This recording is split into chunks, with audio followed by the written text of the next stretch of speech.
Assalamualaikum dan selamat pagi. Berita pagi 19 Julai 2020. Saya Siti Aisyah Basli. Meluaskan penglibatan rakyat di dalam usaha pemulihan ekonomi pasca COVID-19. Kerajaan melancarkan program jualan mega dan kempen beli barangan Malaysia peringkat kebangsaan 2020. Perdana Menteri Tan Sri Muhyiddin Yassin berkata, kempen itu merupakan salah satu strategi merancangkan semula aktiviti ekonomi yang diharap dapat mewujudkan lebih banyak peluang pekerjaan. Dengan berbelanja, kesan penggandaan dalam ekonomi akan dapat dipertingkatkan, mewujudkan peluang pekerjaan dan seterusnya menambahkan hasil pendapatan rakyat kita. Harapan saya semoga kempen seperti ini akan menjadi satu titik permulaan kepada usaha bersama kita di antara kerajaan, industri dan juga rakyat dalam memastikan kejayaan kita memulihkan ekonomi pasca wabak COVID-19. Sepanjang tempoh penguatkuasaan langkah pencegahan COVID-19, semua aktiviti ekonomi terpaksa dihentikan bagi melindungi nyawa rakyat. Namun selepas negara berjaya mengawal penularan COVID-19, tumpuan kini adalah pemulihan ekonomi untuk memastikan kesejahteraan rakyat kembali seperti biasa.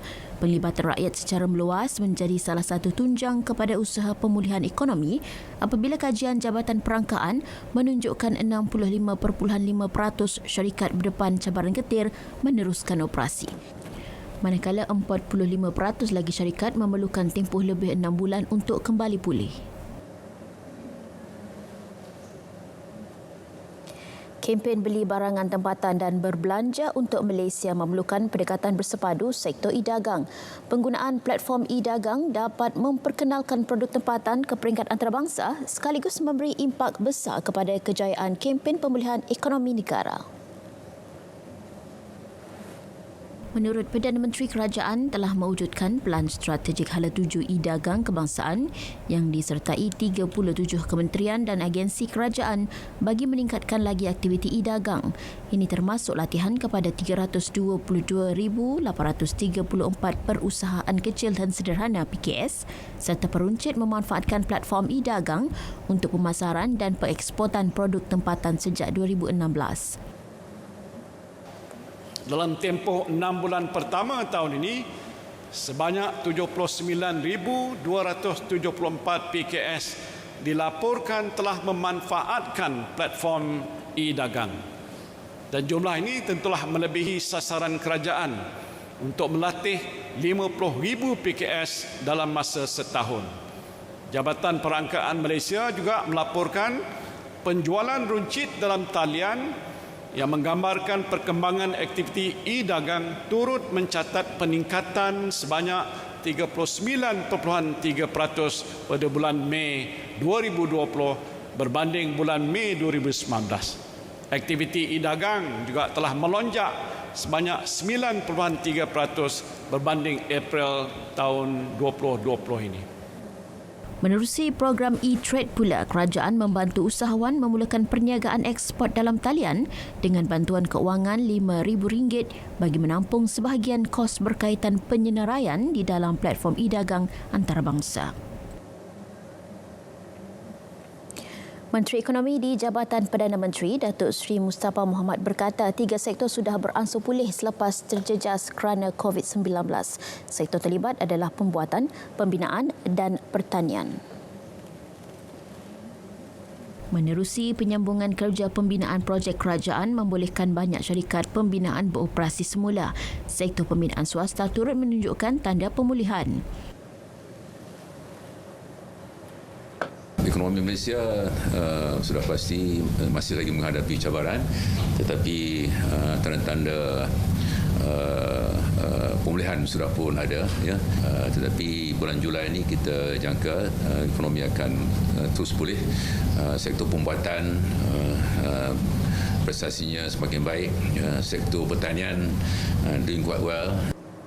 Selain itu, kadar pengangguran bagi bulan Mei berjumlah 5.3%, mula menunjukkan pemulihan bagi tempoh akan datang selari dengan usaha merancangkan semula aktiviti ekonomi.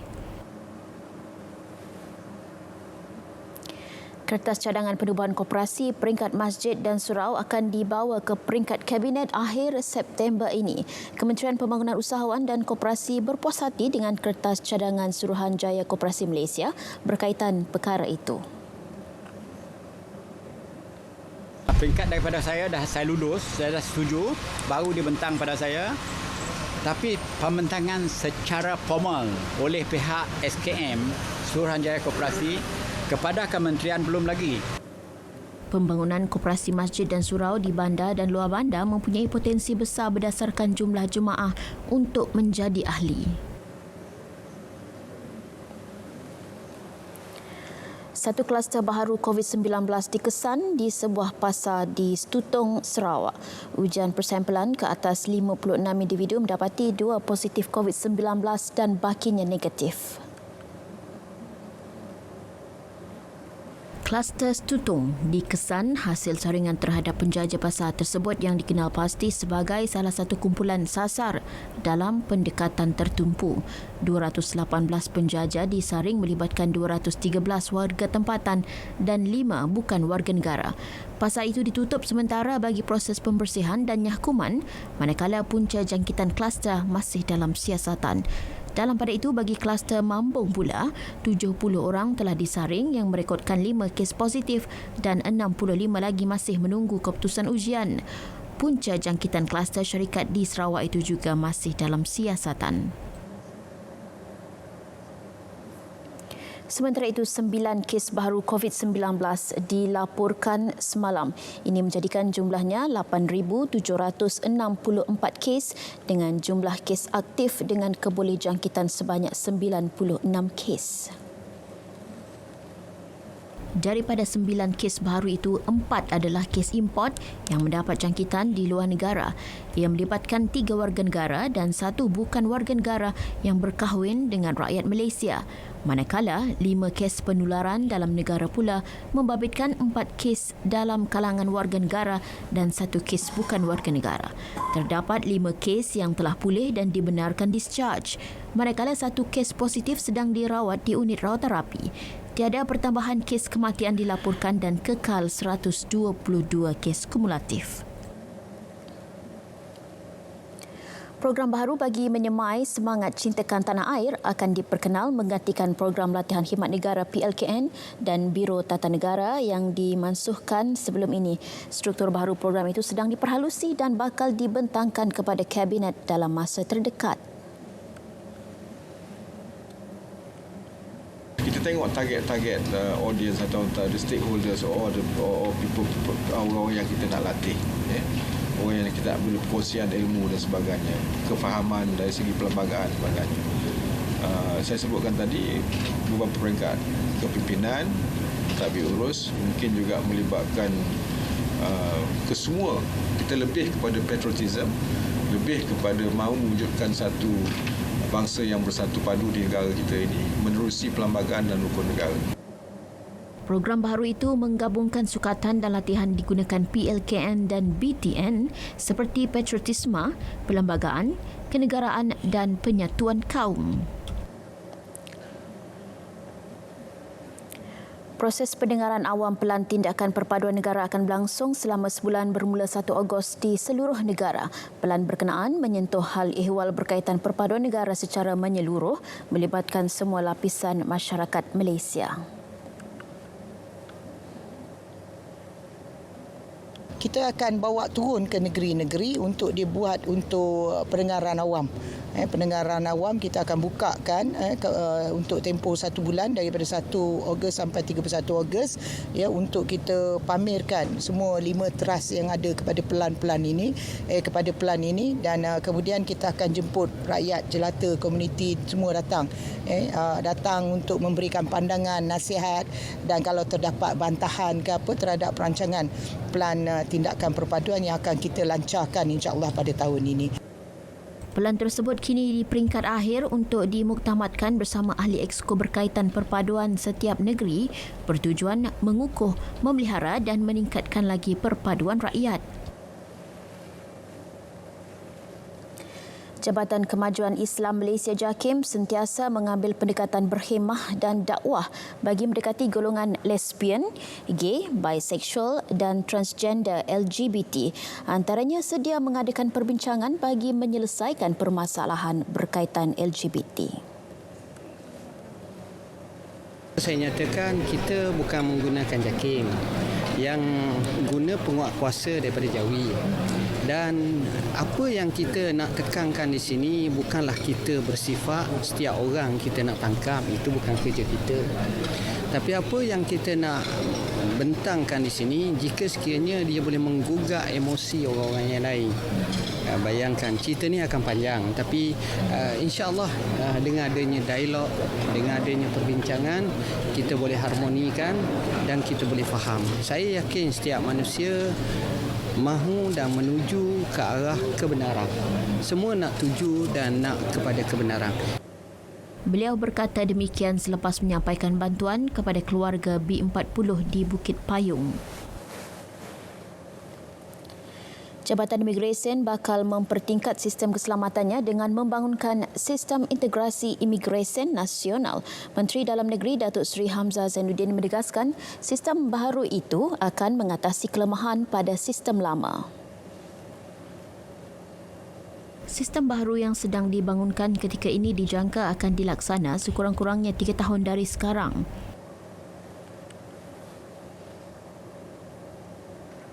Kita akan pertingkatkan dengan sistem baru kita yang kita bukan hanya mengenal pasti orang keluar dan masuk, orang masuk dan keluar, tetapi juga mereka yang overstay dalam negara kita. Jadi itu semua akan kita pertingkatkan dengan sistem baru kita. Kita juga akan bergabung, kita akan cooperate dengan agensi-agensi lain di Kementerian Dalam Negeri melalui PDRM, dengan sistem kita yang ada, melalui Jabatan Pendaftaran Negara, dengan sistem kita yang ada. Ini apabila kita pertingkatkan, kita akan lebih jelas dan kita akan lebih tahu berapa ramai yang sebenarnya yang tidak ada dokumen dalam negara kita. Beliau menjelaskannya pada sidang media selepas lawatan di Subtaktikal Pasukan Gerakan Am Teluk Melano berhampiran sempadan Malaysia-Indonesia. Laporan Ketua Audit Negara LKAN 2018 Siri 3 yang dibentangkan di Parlimen minggu lalu mengesahkan terdapat 214,398 warga asing didapati tidak mempunyai rekod keluar dari Malaysia setakat 15 April lepas.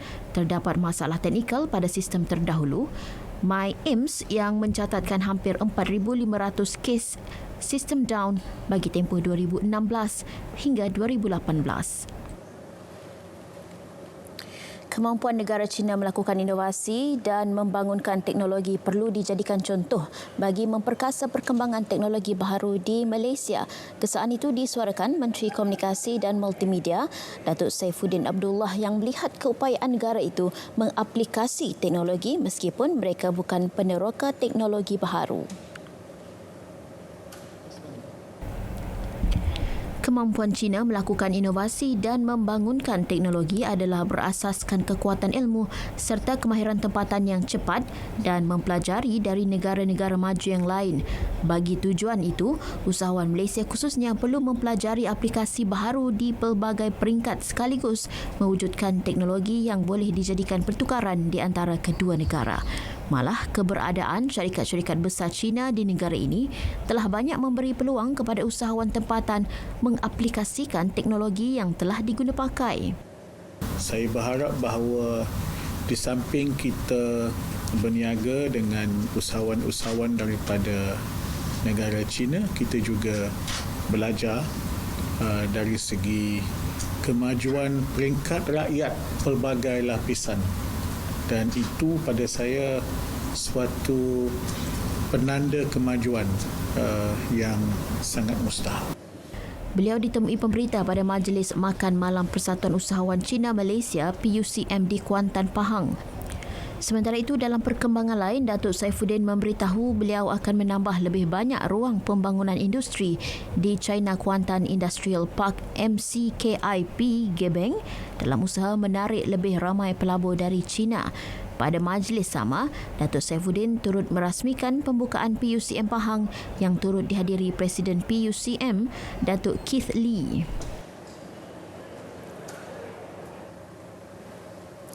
Hujan lebat yang melanda ibu negara menyebabkan beberapa kawasan dilanda banjir kilat. Selain itu, kejadian pokok tumbang menyebabkan kerosakan kenderaan turut dilaporkan.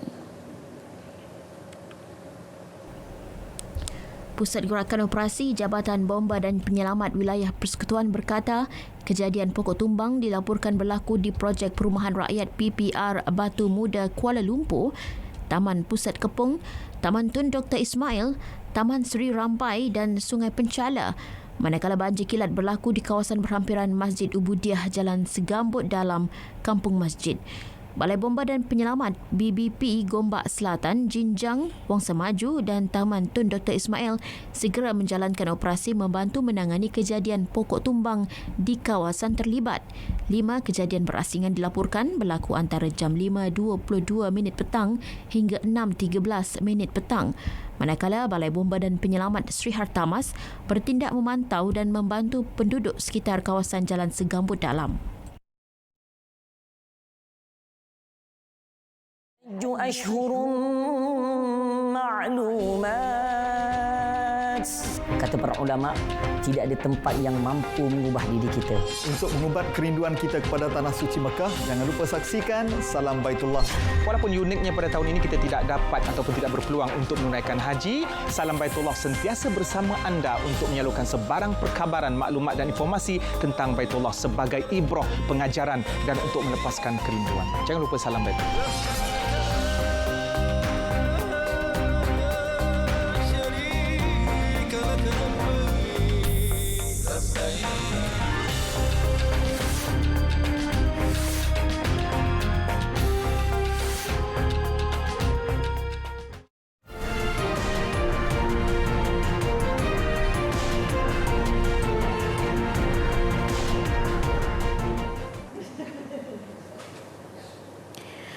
Wabak COVID-19 di seluruh dunia kini melebihi 14 juta kes. Jumlah korban pula mencecah 600,000 orang. Hingga kini 3 negara terjejas teruk di Amerika Syarikat, Brazil dan India. Amerika Syarikat kekal negara paling teruk dilanda wabak itu dengan lebih daripada 3.7 juta jangkitan, manakala lebih 142,000 kematian dilaporkan. Brazil pula mempunyai jumlah kes dan korban COVID-19 terbesar di Amerika Latin dengan jumlah jangkitan kedua tertinggi melebihi 2 juta individu. Manakala di India pula merekodkan angka yang melebihi 1 juta kes dan lebih 26,000 kematian. Rusia, Peru, Afrika Selatan dan Meksiko juga antara negara paling teruk dilanda pandemik berkenaan. China mencatat 85,644 kes dengan 4,644 kematian. Virus COVID-19 telah merebak di lebih 200 negara dan wilayah sejak akhir tahun lepas.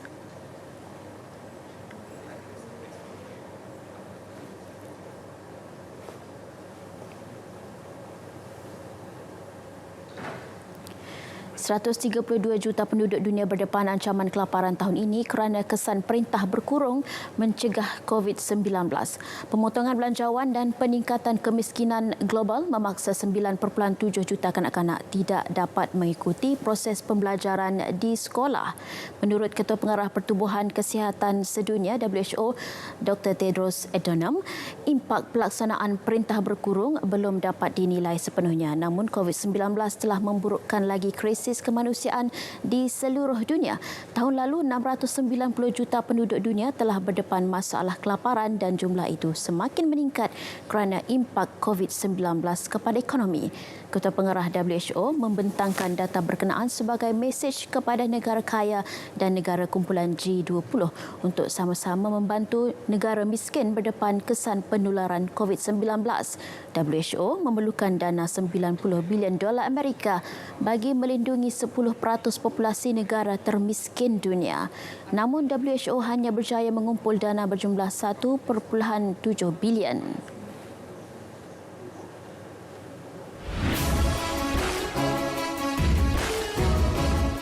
Ikuti perbincangan perbahasan pembentangan rang undang-undang Parlimen ke-14. Menyuburkan demokrasi negara berperlembagaan. Rang Undang-Undang Parlimen ke-14 bagi penggal ketiga untuk mesyuarat kedua Dewan Rakyat pada 13 Julai hingga 27 Ogos. Dewan Negara pada 2 hingga 23 September 2020. Dan mesyuarat ketiga Dewan Rakyat pada 28 September hingga 26 November 2020, Dewan Negara pada 30 November hingga 10 Disember 2020. Selain rancangan langsung dari Parlimen yang boleh diikuti pada jam 10 pagi sehingga 12 tengah hari, anda juga boleh manfaatkan laman sesawang berikut untuk mengikuti perkembangan terkini dari Parlimen. Dari Parlimen secara langsung pada pukul 10 pagi hingga 12 tengah hari di saluran berita dan saluran TV1.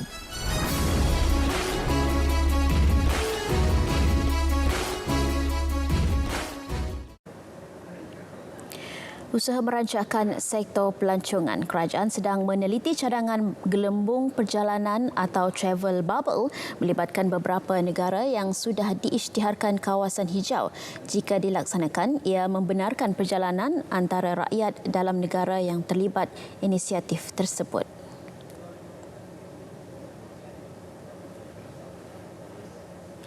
Tetapi kalau negara itu sudah diisytihar sebagai kawasan hijau, maka kita bersedia untuk membincangkan SOP bagi membolehkan pergerakan, khususnya bagi memulihkan sektor pelancongan.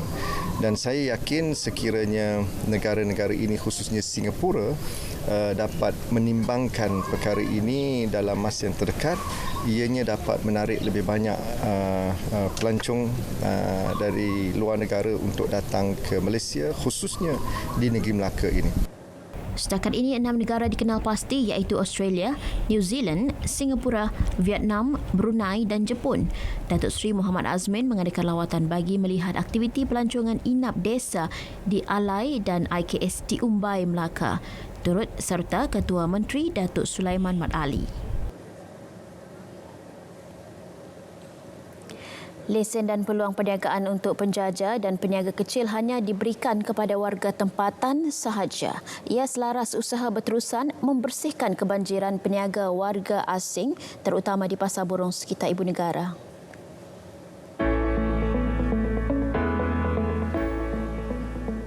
Menteri Wilayah Persekutuan Tan Sri Anwar Musa meneruskan tinjauannya memastikan tiada lagi peniaga asing menjaja di sekitar Ibu Negara. Hampir 4 bulan pembersihan dilakukan, usaha dilihat semakin positif. Lebih ramai peniaga dan penjaja kecil tempatan telah membuka perniagaan, tidak kurang juga yang baru memulakan perniagaan selepas terjejas dengan pandemik COVID-19. Dan saya gembira setakat ini, baik di Pasar Borong, juga di pasar ini, di Pasar Keramat, setakat yang saya pergi, hatta termasuk di Petaling Street, ya, saya dapati pematuhan kepada permintaan saya supaya jangan kita sublet ataupun berikan peluang-peluang perniagaan yang kita untukkan pada rakyat tempatan diberikan pada warga asing, terutama sekali kalau seseorang itu adalah dalam kategori parti ataupun pendatang tanpa izin. Tambah beliau, aspek kebersihan juga turut dititik beratkan untuk meyakinkan pelanggan. Bagi peniaga, mereka kini lebih selesa kerana tiada lagi warga asing dibenarkan berniaga. Selain pihak berkuasa juga sentiasa melakukan pemantauan. Memang betul, memang tak ada peniaga asing. Sebab hari-hari datang datang cek kami berniaga. Dia akan ambil nama siapa yang berniaga, siapa yang tak berniaga. Jadi memang tindakan yang memuaskan lah. Okeylah, bolehlah. Berbanding dulu. Boleh tahan lah sekarang. Buat masa sekarang ni stabil lah dengan harga yang sama dan tak ada nak lelong-lelong lah pada warga asing. Warga asing ni dia lepas sewa dia ya, dia lelong lah. Warga negara ni dia tak ada berniaga seperti biasa ya. Seminggu sekali tutup, tapi itu saya setuju. Mungkin saya setuju kot sebab untuk pembersihan kan, kalau tidak pasar tak bersih, betul tak? Jadi seminggu sekali bagi dia orang bersih, at least kita pun rasa yakin nak berniaga, orang datang pun yakin. Justru pihak berkuasa bersama-sama peniaga perlu berganding bahu bagi memastikan warga asing tidak mengambil kesempatan.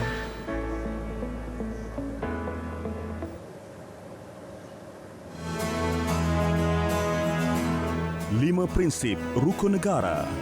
Pertama, kepercayaan kepada Tuhan. Kedua, kesetiaan kepada raja dan negara. Ketiga, keluhuran perlembagaan. Keempat, kedaulatan undang-undang. Dan kelima, kesopanan dan kesusilaan.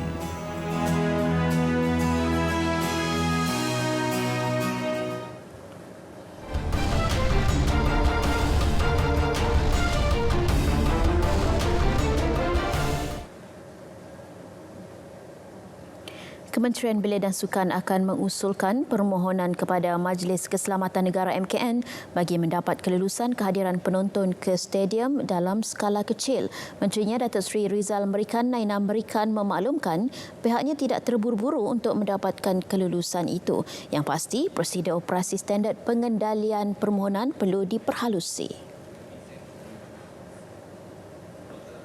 Fasa kelima nanti adalah untuk mendapatkan pula kelulusan bagi membenarkan penonton. Mungkin dalam jumlah yang kecil dahulu, 10%, 20%. Saya sebut dahulu kan, mungkin bola sepak kalau dari segi yang kata dia entry point dan exit point dia ada 3-4. Mungkin kita boleh sediakan SOP. Namun tak ada lagi di dunia yang telah membenarkan kejohanan ataupun pertandingan bola sepak yang berpenonton. Jadi I think kita mulakan secara gradual dan beransur-ansur dahulu. Pada masa sama, beliau tidak mahu berlaku kenaikan penularan wabak disebabkan sektor sukan sehingga wujudnya kluster baharu. Beliau ditemui selepas sesi dialog bersama Persatuan Sukan Kebangsaan di Wisma OCM. Sektor sukan dan rekreasi merupakan satu-satunya sektor yang diletakkan dalam beberapa peringkat pengendalian. Ketika ini, sektor berada pada tahap 4 iaitu kebenaran penganjuran acara.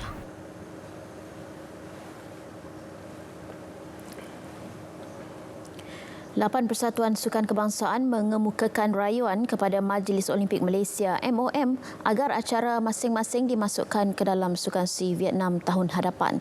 Sukan terlibat ialah seni bela diri sambo, kriket, pelayaran, bola jaring, bowling padang, hoki dalam dewan, squash dan rugby 7 sebelah. Jelas Presiden MOM Datuk Seri Muhammad Nurza Zakaria, semua permohonan itu akan dibawa wakil MOM sewaktu sesi maya bersama ahli Persekutuan Sukan C 21 dan 22 Julai ini. Vietnam dilapor bercadang menganjurkan 36 sukan, melibatkan 450 acara pada edisi ke-31 Tamasya bermula 21 November hingga 2 Disember tahun depan. Secara rough estimate lah, kalau kita berasaskan pada sukan-sukan yang akan dicadangkan oleh Vietnam ni, kalau kita compare dengan gold medal yang kita dapat pada tahun 2019, kita akan kerugian 18 gol. Kita bezakan dengan 2017, kita akan hilang 41 gol. Itu situasi dia. Beliau telah mengarahkan Datuk Nazifuddin Najib mendapatkan senarai penuh daripada Persatuan Sukan terlibat. Berita pagi berakhir di sini. Kekal bersama Berita RTM, maklumat sahih jenama dipercayai. Terus waspada dan ambil langkah pencegahan serta patuh SOP bagi elak jangkitan COVID-19. Saya Siti Aisyah Basli. Assalamualaikum. Salam sejahtera. InsyaAllah kita jumpa lagi.